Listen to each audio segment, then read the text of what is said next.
Welcome to EmComm Solutions, Jake here.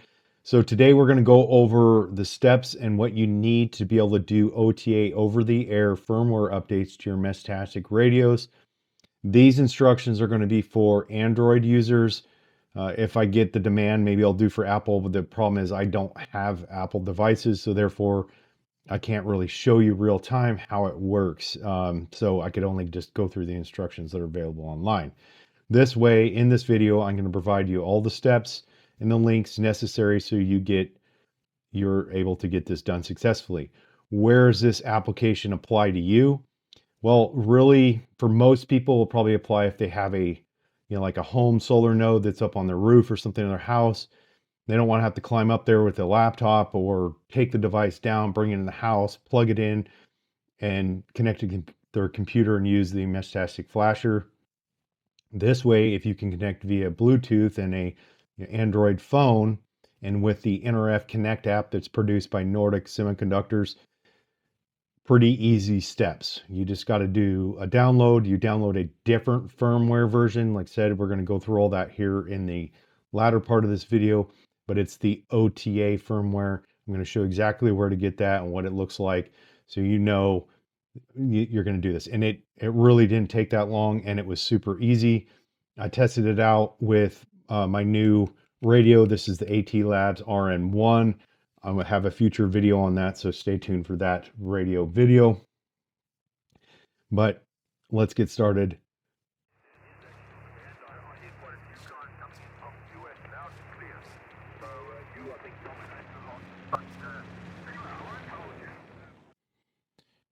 All right, so now I'm just screen recording on my phone. I just typed in nRF Connect, and you see right here, I of course already have this application installed, but if you go to the application, you kind of always want to verify this stuff because, sometimes on the application stores, you can get some phony apps that'll pop up there.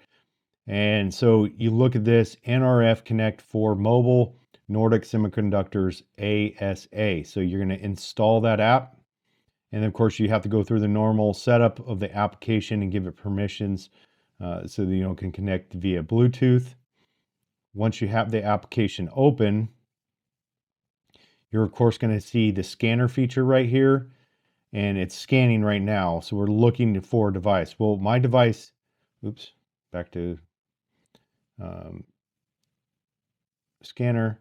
My device is currently Bluetooth connected via the Meshtastic app. So if you have that going on, then you're going to want to go to the Meshtastic app and disconnect it from your radio. It will pop up, verify it is, and then you're going to hit connect. Once you hit connect, it's going to connect to that device, and we'll show you that here in a second. All right, so I see right here my RM1. I know this is the number, the 6984. I'm going to go ahead and say connect.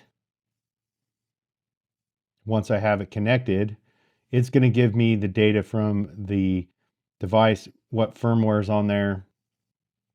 Oh, that number doesn't really mean anything to me. It doesn't have the actual firmware number. So, but if you look up here in the right-hand corner, you're going to see DFU with kind of like two arrows around it in a circle. You're going to hit that, and it's going to bring up, you want to do distributed or distribution packet zip. And we'll go through the steps of downloading that zip file, the right one. It's already knows because I've already done this.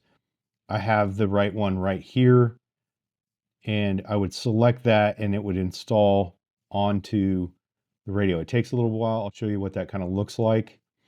And then let's go over and check out where you download and what exact firmware you need. So you're going to go to meshtastic.org/docs, getting started /flashing-firmware nRF52 OTA. I will provide that link so you can just jump right to that. There's also another link I'll provide. You can jump to that if you just want to bypass this step. This just gives you kind of these steps on how to do this for an Android and nRF52 devices from rack and others, right? So you're going to scroll down. You'll see here it has all kind of the information I already covered. You go right here, so we're looking for the firmware that we need to do this transfer. It's not the standard firmware. We go to the Meshtastic download page. That link will also be provided below. And for this, we're going to do the beta, which is the 2.5.20, their latest beta version. Of course, if you want to use one of these other versions, go right ahead. You click download stable, and this is going to take you to the GitHub page. Once again, scrolling down.